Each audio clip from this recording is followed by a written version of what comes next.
Let's go. I wake up to a little bit of drool on my pillow, feel like it's gonna be a bad day. Yeah, I'm tired of shit, and the coffee ain't hit yet, damn, ain't that great. I don't wanna go to work, cause my boss is a jerk, and I'm not even that paid. I need a change in my life, cause I don't feel alive, and there's nothing that makes me happy. Hold my beer for a minute, I'm about to quit my job, cash in for a ticket. I'm going on a trip and I don't plan to visit. I'm gonna stay there till I feel like I'm winning, and this is just the beginning. I need a big change, help me feel like living. I need a big swing, home runs I'm hitting, and I'll never look back, moving on till I get it all. And we all got dreams, we all want things, but what you gonna do for it? How you gonna move for it? What you gonna be? And do you believe you can do anything? But what you gonna do for it? How you gonna move for it? What you gonna be?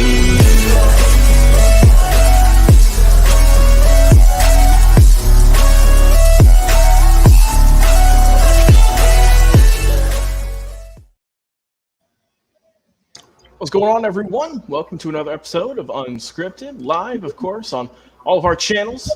Joining me for our Close to Home segment is my boy, as always, Jay McClellan. What's up, brother? Hey, I'm happy. I am so happy. And we get to Close to Home in a minute. You're going to find out why. But it is a good day. Logan, the temperatures have calmed down a little bit. Not quite as bad. So, yeah, it's been pretty good. Pretty good. Hey, I'm glad to hear that. It's getting a little cooler here with the, the storm coming through. We didn't get any rain today, thankfully, but hey, it's been nice and breezy today. I think it's about the low 80s, give or take. So it's been nicer today. Well, hey, if you enjoyed the show, if you enjoyed the segment, be sure to follow us on all of our social media platforms, Facebook, X now. The Twitter logo is no longer there. I'll have to change that in post. Unscripted, of course, Unscripted Sports on TikTok, YouTube, and on Twitch for all the best coverage of all of the major sports. And so much more coming very soon. Jay, as you mentioned, this is our Close to Home segment. So without further ado,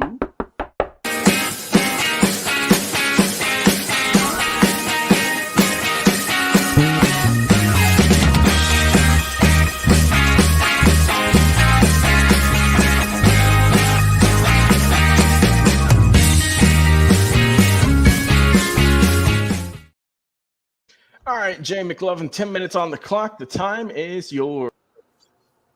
Yes, Lord. What a time to be alive, man. Honestly, if you've been keeping up with the Astros as of late, you don't have to worry about it. I'll give you the lowdown.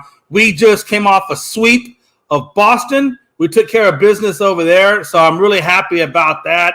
As you know, previously the last season or the last series, we actually split the 4-game with them, but we came back and took all 3 games this go around. Right now, we are currently on a 5-game win streak. I'm going to say it again. We are on a 5-game win streak, and we're playing probably some of our best, honestly, our best baseball that I've seen in a hot minute right now. As to the point where right now, if you look at the standings, Seattle is at 571 on the percentage, and Houston is at 570 on the percentage. And I believe Texas is around 560, 568. They are actually 1 game back. So Houston and Seattle are actually co-sharing first place, but Seattle is accurately 0.001% ahead of us. But again, all that is a difference of we win 1, they lose 1, and we take over the division. So we're really microscopically close to getting back where I really thought we would be actually much sooner than that. But it's actually taking us a little longer than what I expected. The Astros' current record right now is 77-58. But again, all 3 guys, all 3 teams, Seattle, Houston, and Texas, all of us are off tonight. So nobody's playing tonight. It's a rest day for all of us. But starting Friday, the Yankees starting Friday, our next 3 series will be the Yankees, the Rangers, and then we'll have the Padres. And for Seattle, their next 3 is the Mets, the Reds, and the Rays. And then Texas, their next 3 is Twins, Astros, and the A's. So if I had to say it in terms of strength of schedule for the next 3 series, I would say actually I kind of think Seattle might have the toughest one with the Reds and the Rays. I think we're probably second with the Yankees, Texas, and Padres. And then I think Texas kind of a little bit has the easier but only because they had the A's in there, right? So they got the Twins, the Astros, and the A's. So that's kind of where that's where all of us are standing on these next 3 series as the battle gets tighter and tighter as we get ready for the playoff run.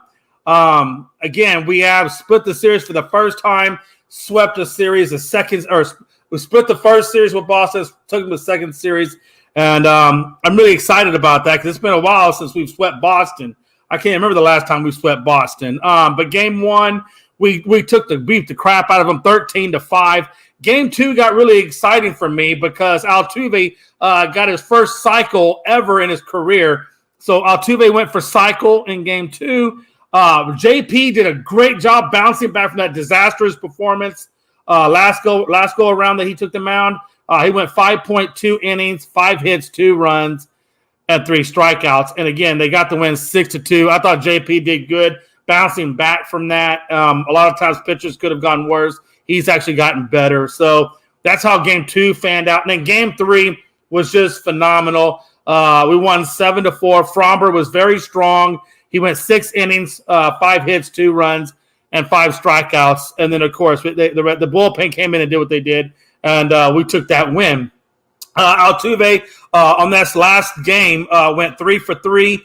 Altuve, his current batting average is .313. Bregman is .266. Alvarez .292. Dubon .274. Tucker .292. McCormick .281. And Pena .258. The reason why I'm saying that is 1 through 8, we are extremely, extremely tough. And Brantley is now back in the mix, and Brantley is hitting. He just had his second game off of the IL, and he's batting .250. So Brantley's coming back. He's producing as well. I'm excited, man. If you don't know this by now, Tucker is 26 home runs, 26 stolen bases. I fully expect Tucker to be a 30 for 30, and a nice 30 for 30 before this season is over with.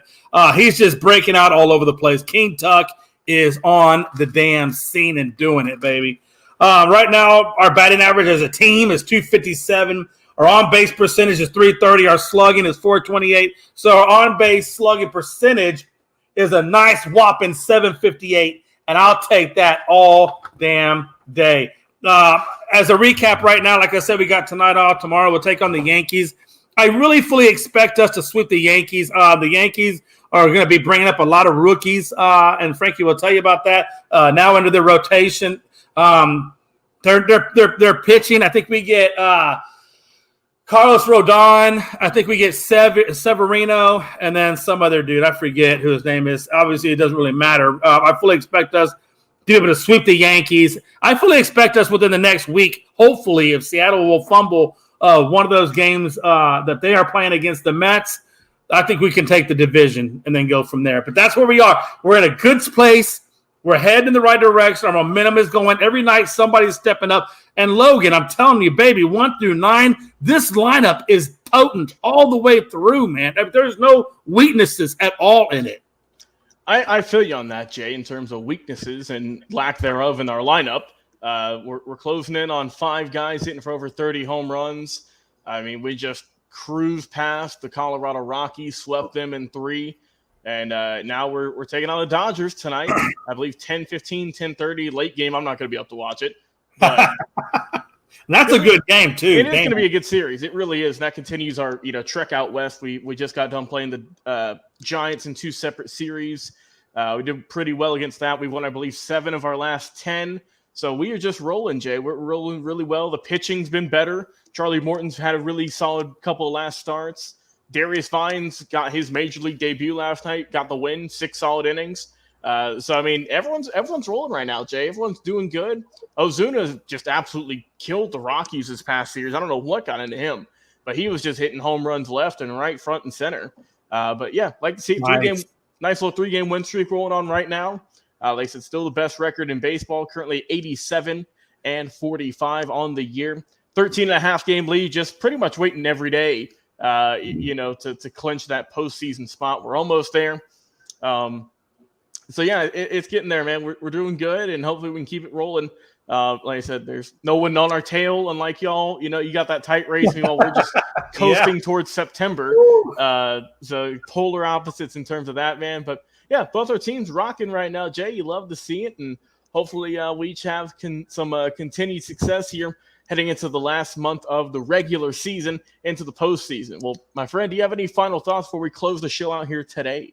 Yeah, just two quick final thoughts. Number one, it was interesting when this season first started. Frankie was telling me about how we were a little bit lesser division than what he was in, and if you think about it, at the beginning of this season, and even all the way to the All-Star break, even a bit after the All-Star break, the East was 4 out of 5 of the top teams. Mm-hmm. Now, if you look at it now, the East and the West, it's actually 3 teams of the West and 2 teams of the East. So we've actually overtaken the East. The West is actually the tougher division now. And I just thought that was really crazy to point out, because that just kind of shows you the balance of power from the beginning of the season to now almost the end of the season in the AL side of life. It's just crazy how the power, in my opinion, has shifted quite a bit. And last thing but not least, when we get to the one topic in a later show, it's going to be interesting where me and you talk about, when we talk about the NL MVP, because you guys are playing. That's why tonight's game is so crazy, because I think runners 1 and 2 are going to be going at it tonight in Acuna Jr. versus Mookie Betts. I mean, those are 2 NL MVP horses going at it tonight. And also, Freeman, he's had a really good year too, not to describe him. Not Freeman. Freeman's up, but he ain't nowhere near. No, he's not even in the competition where these 2 guys are. I would say there's like a 1A and a 1B. He's in that 1B. I'm not I'm not saying he's a long shot. He'll get some votes, but yeah, man, it's doing good right now, man. And both teams obviously best in the National League, and it's going to be a fun series. Well, if you've enjoyed the show here today, be sure to follow us. Give us a follow on Facebook, X, TikTok, of course, on YouTube and on Twitch. Jay, it's a pleasure, as always, talking some sports with you, my friend. And until next time, we'll see you on another episode of Unscripted. We'll see you soon.